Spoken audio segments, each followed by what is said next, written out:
Hey guys, welcome aboard another episode, howtosellyourcoaching.com. I'm Wayne Sutton, and I have a lovely guest here that has actually helped me in this area. Some things we're going to talk about today. I actually learned about Tiffany. I've seen you quite a while, Tiffany, and I saw you on Akbar, and then we had a session. You really did help me on some things, and we may talk about that here.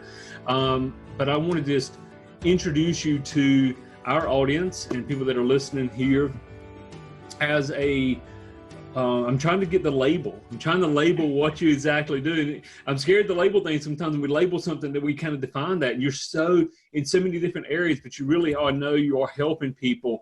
Your passion, your expertise is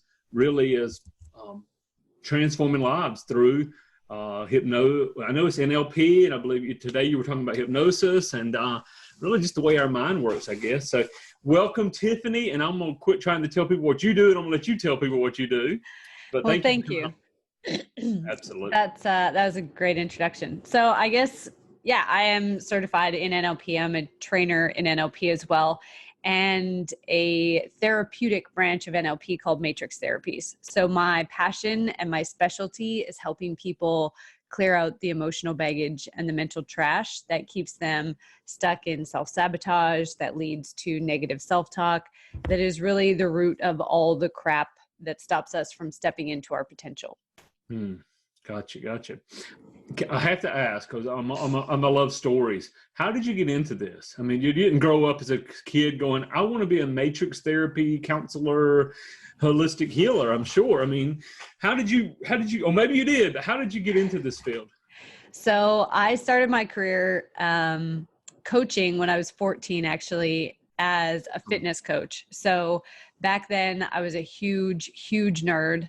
I would buy like every fitness magazine that I could find in the supermarket.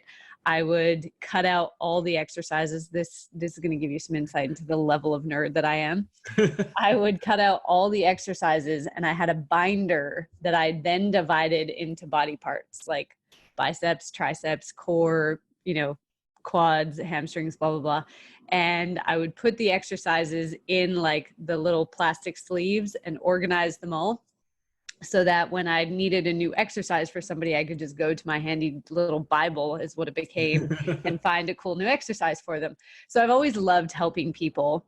And really, it was when I was 28, when my life collapsed, that I really realized that I had some stuff that I needed to work on. And I realized the power of the mind. So at that time I was living in Australia. I'd been dating somebody for about 3 years. And the day I found out I was pregnant was the day I found out he had a girlfriend in another state. My life collapsed to the first, what I thought was rock bottom. And then it started coming out that he was actually a compulsive liar, had been lying to me about everything from what he had for breakfast to how much money he made to where he went on the weekends. Like, just literally everything was a lie. And I was so embarrassed and humiliated that here's me, this highly intelligent woman who has had, the wool pulled over her eyes for 3 years. So I didn't actually tell anybody that I was pregnant. And then the stress of everything that followed, I actually lost the baby. So I miscarried. Wow. And I hit a whole other level of rock bottom. But I hadn't told anybody I was pregnant, so I didn't want to drop this other bombshell of like, oh, by the way, now I've had a miscarriage that I'm dealing with. And so I went through it alone, and there was a point where I didn't know if I was going to be able to get through it. I had just come out of a business meeting in downtown Melbourne, and I reached a point where I was like, I can't pretend that nothing's wrong anymore. Like, I can't just keep pretending like, oh, I'm so glad he's gone from my life. Like I had been. So as I'm standing there, I see this yellow taxi coming, and I thought I could just make this all go away with just one step. That's all it would take, and everything would be over, and no one would see me as selfish or whatever, because it would look like an accident. So mentally, I committed to taking that step. My body had other plans, and my feet were like cemented to the ground. And in that moment of, life flashing before your eyes, I saw the moments in life that I didn't realize had impacted me. I was actually abused by my stepmom growing up. Only at that time, I didn't actually realize that it was abuse. So those moments flashed before my eyes. And then I saw all these random faces of strangers. And my belief is that I saw the people that I had yet to impact with my story. That's good. So I went on a self-healing journey, started with therapy because that's what you're told to do. You have a problem, you go to a therapist. And it didn't work for me. It really, the best thing that I got from therapy was understanding that I had actually been abused by this domestic violence survivor that was my stepmom. I went to the rah-rah personal development events where you feel great when you're there. Loud music, hugs, high fives, all of that good stuff. Been there. Yeah. And then you leave and you feel a little bit lonely and you realize you have no tools. I hired life coaches, told them I have this stuff from my past. I need to find a way past it. It's really holding me back and I need to heal it. And the overwhelming answer that I got in response was, you can't change the past. It's happened. So let's just focus on the future and move on. And I was like, I've done that for 28 years and it almost killed me. I would like to survive this life.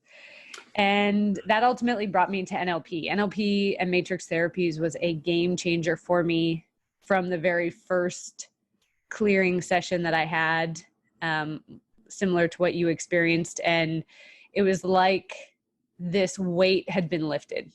Yeah. And I think a lot of people don't realize how much stuff they're carrying on to until they start to offload it. And then they realize that they've been waking up every morning, strapping 100-pound or 200-pound backpack to their back, and then attempting to go run a marathon and then they can't figure out why they're exhausted or why they just can't do it. They can't perform at the level that they want to. So that's what I'm passionate about educating people about now. Well, Tiffany, and a couple of things there. It's something I've never shared to some of my closest friends. The jump out in front of the taxi and making an accident. I was there. Wasn't a taxi. It was a burgundy Ford, huge. Oh, I don't know what it was. And somebody was there to grab me. And I surely have never admitted that on a podcast a long time ago. But I thought same thing. This is over. And long story short, found help, got through life, and my introduction to NLP was back actually Tad James Rex Sykes years ago, and from a business standpoint, not healing. And then I realized it can work so well in both.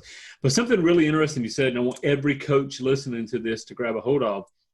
Tiffany went to life coaches and didn't get solutions. The reason is most life coach certification programs, and please take this with all love and respect, they're crap, absolute crap. And we certify coaches. Ours is not crap. We believe in a process, using identity and going into our, we have a process. We believe bringing tools, not just a certification. So I want to clarify that. And I can attest to that. I mean, I did a life coaching certification and I was convinced that life coaching wasn't for me because what I found was that the steps or the process that they gave me just taught me how to teach my clients to be codependent on me, which is really great for your ego because then your clients always need you. But when you're getting calls at like 10 o'clock on a Friday night, I'm fighting with my boyfriend, what should I say? Or, how do I make this decision? I was like, I'm not a babysitter. Like, I would rather work with you for a finite amount of time and set you free and then us become friends as opposed to you needing me to make any decision for the rest of your life. Very, very good point. So I'd say just to all of the coaches out there that, our podcast reaches a lot of coaches. Make sure you have a tool set that is really changing or admit that you don't and go find one, find something. I use this story a lot, Tiffany, and we talked about church and, and different things earlier before we went on air, but I use this example of the Good Samaritan in the Bible. The Good Samaritan helped the one that was in the ditch. And I always talk about that's almost like counseling. It's helping people out. It's getting them, it's taking care of them. Coaching then is saying, okay, now why were you going down the road? Where are you heading to? Let's take it to another level. But sometimes you can't move people ahead if they're still stuck in the past or they're hurting, and you have to heal. So that's why I'm glad I met you, and I know you're reaching a lot of people. Tell me what you see today, because I see movements like for 2 or 3 years, this is really hot and this is moving and people are jumping into it. But what do you see that's really working in the field of changing people's lives? And I know you work with a lot of business leaders and business owners as well. So it's not just my boyfriend's mad at me. It's how do I grow my business? What kind of limitations? But what are you mainly involved with at this point? What are you working in? I do tend to work with a lot of entrepreneurs and coaches who are wanting to grow and scale and really step into their purpose. I think the major movement that I'm seeing right now is that people are understanding the impact that their mindset can have on every aspect of their life. And they're starting to understand that until they get it right in here with their thoughts, then nothing is fully going to change. One thing I always talk about with my clients and with the people who come through my programs is that our behaviors are a symptom of our belief system. And so I think people are starting to see that willpower and discipline are not actually the answer to getting you to what you want. You only have so much willpower, and studies have actually been done on this where we have this thing called decision fatigue. We wake up, if you imagine that your willpower is a glass of water, you wake up with a full glass every morning. The average American hits the snooze button 3 times. That means they are making 3 decisions before they even get out of bed. Every decision you make, you're tipping a little bit of water out of that willpower glass. Okay. And so through the day, it doesn't matter if it's what should I wear to work or what should I eat, what route should I take. If you look at some of the top leaders in the world, when Barack Obama was in the White House, he had 10 of the exact same suit. Mark Zuckerberg, Steve Jobs, they had that uniform of like a plain white t-shirt and blue jeans or whatever. Mark Zuckerberg eats the same thing for lunch every day. It's not because he can't afford something different. It's because it decreases a choice that he has to make so that he can use his willpower for the things that are most important. Because when that willpower runs out, we revert back to whatever the belief systems are that we had in our unconscious mind to start with. And this is where you see, like, if you look at the classic, I'm going on a diet, the person will eat really well at breakfast, really well at lunch, fairly well at dinner, and then eat like the entire candy aisle at Whole Foods come 9 o'clock. And it's because their willpower has completely run dry. So we don't want to, willpower and self-discipline, is it important? Yes. And it's not going to win you the war. It'll win you a battle or two, but you have to actually at some point address what's going on in your head. Otherwise you're going to get sick. You're going to get injured. Something's going to come up to make you deal with it. And so how does that apply, Tiffany, to setting rules? For instance, maybe can a rule replace willpower? What I mean by that is Monday, Wednesday, Friday, I go to the gym. I've got it set as a rule. I don't always want to get out of the bed and go. So that still goes back to willpower. How does somebody go, I'm going to do this Monday, Wednesday, Friday as a rule? I don't have to discuss a rule. I know what a rule is. It must be done. But I still feel like it's willpower in there somewhere. It is. The speed limits are a rule, but people still speed, right?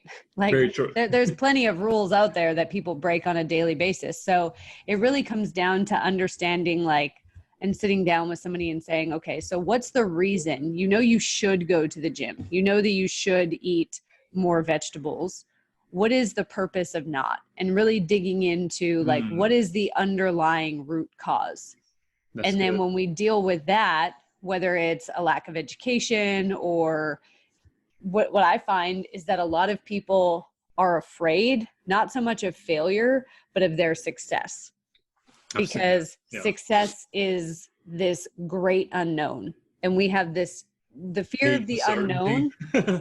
The fear of the unknown is one of the greatest fears that we'll ever face. And it stops people from moving, starting a new job, a new business, becoming friends with new people, trying a new food, because they don't know what could happen. And then they take this molehill. Let's use my dad for an example. He is super conservative, especially when it comes to food. He will not try a new food ever. So if I say, here, just try this shrimp, he will give you a list of like 30 things. Well, how do I know I'm not going to go into anaphylactic shock? How do I know it's not going to kill me? How, right? And like something as simple as try a piece of shrimp has now been turned into it could kill me in the mind. And because we're programmed to survive, once that thought's in there, well, this could possibly kill me, there's hardly a chance of us doing that. The chance becomes very minuscule at that point. So how do you flip that? How do you try to change the whole framework of possibility instead of demise, or? So, I mean, the person has to be willing to change as well. And then digging into, what is the purpose of always going to that like super crazy worst case scenario? What is the purpose of believing that everything could kill you? And ultimately, it's likely going to take somebody back to a point in childhood where that was programmed into them. Like sitting here as adults, 95% of the belief systems that we have were implanted in our mind by somebody else between the ages of 0 and 7. Yeah. So when I work with people, what we do is we go back to that first event and see that the person's psyche has been stuck there. I was working with a coach recently who knew that they were very limited in their ability to see opportunities and to see other options and ways of doing things. And so when we went back to the first event, when they were like 5 years old, they'd got home from school before their parents and they went to the neighbor's house and the neighbor wouldn't let them in. So instead of going to the next neighbor, they just sat on the front porch freezing. And that was the mentality, that 5-year-old mentality of, well, we'll just have to sit out in the cold until mom and dad get home. Wow. is what they were using in their coaching business now. Yeah. We did something similar when you worked with me back to an event. And that was several weeks ago. And then just the last few days, I noticed that again. So, yeah. And it goes back, and this is why I love talking with you, Tiffany. You've got tools.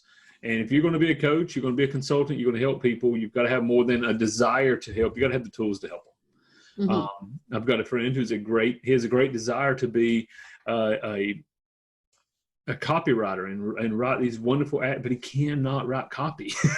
He doesn't have the tool set. Great desire, but nobody buys the stuff. So you've got to have the tool set also. How long have you been doing? I know your website, Blue Lotus. Tell me about Blue Lotus. That's a unique name. I like the name, but what's behind the name? So blue is my favorite color, and it's also a very healing color. So I did want to work that in some way. The lotus flower itself is, the story of the lotus is that it has to grow through the mud, through the impurities to become pure and beautiful. And for me, that really is a great metaphor for this releasing, clearing, letting go of the old stuff journey. The blue lotus in Buddhist tradition is actually a sign of wisdom and tranquility. So for me, it really fit. See, I love this. I love asking people why, because for you, I hear that. For me, I see a Rubik's Cube. I grew up playing with Rubik's Cubes. I see a Rubik's Cube that's all mixed up, like every color is all screwed up. That's how most people are. And then we're going to turn, and then I see the completed Rubik's Cube only to get messed up a little more, and we're going to come back and do it again. You use a flower, I use an 80s little object of, but again, female, male, yin, yang. So, but I love that.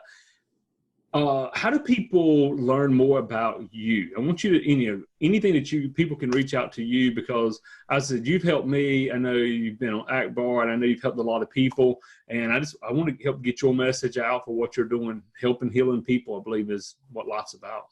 Thank you. So probably the best place to connect with me is in our Facebook group. I do daily live trainings in there every single day on mindset. We also, my husband and I, do daily trainings in there on growing your business on social media. So that is successsecretsgroup.com. That will redirect you to the Facebook group. You can also check out my website, www.bluelotusminds.com, and all my social links and everything will be on there. Awesome. And for those who are listening to this and not watching us and seeing the links below, I'll definitely have this all in the show notes. Do yourself a favor and check Tiffany out. I've worked with a lot of people, Tiffany in hypnosis, NLP, coaching. I love you shoot straight, but there's some passion in it at the same time. And I like that. I work with, some people that are great, some people that are not great. I love working with you and helping you get on the show. Any last thoughts for people, for again, our audience, mainly coaches and consultants trying to grow a business, building a business, or helping people? Any last thoughts you'd love to leave with them? I'd say the last piece of advice that I have for coaches is to remember to walk the walk. I think we can get so focused in on helping other people on their journey that we forget that the best thing that we can do for our clients is to work on ourselves, because our clients are a direct reflection of us. So anytime I see like 2 or 3 clients of mine that have the same issue or a very similar issue, I'm like, okay, I know this is something that I need to address in myself, and I get to work, because we can only lead people as far as we've gone. And so it's important to continue to work on our own selves and our own things as they come up, so that we can help more and more people. Awesome. And that brings one more question. So work on your own self obviously is very important. But do you also believe, as coaches or healers or therapists, whatever, trainers, that do you have people you go to and say, hey, I want help in this? Do you also reach out to other people? I do. So I have a directory on standby for whatever I need, whenever I need it. So the people, when I have something where I need more of an emotional clearing similar to what I do, I have a couple people that I can turn to. I generally have at least one business coach or mentor that I can talk to. And I mean, we're always learning. If you could see the stack of books on my nightstand is about 20 deep. And, my husband and I walk every morning, and it's our us time, but it's also our individual time. So we each have an audiobook or a podcast going in our ears. And it's good. And so it's just whatever way you want to continue to grow and develop, but make sure that you do have the coaches there for when you need them. Yeah, that's really good. Great advice. Great advice. Tiffany, thank you so much. Everybody, check out her links. Again, follow her, find her on Facebook, stalk her, find out what she's doing. They're doing great work. If this is your first time following us here, subscribe, hit the share button. We appreciate it so much. And jump over to our site, howtosellyourcoaching.com. We have our webinar. We have a book you can download. If you would like to get on the phone with me personally and just say, hey, Wayne, here's my business. Here's where we're at. We want to grow. We want to scale. We need help. Whatever it is, go to callwithwayne.com. It's callwithwayne.com.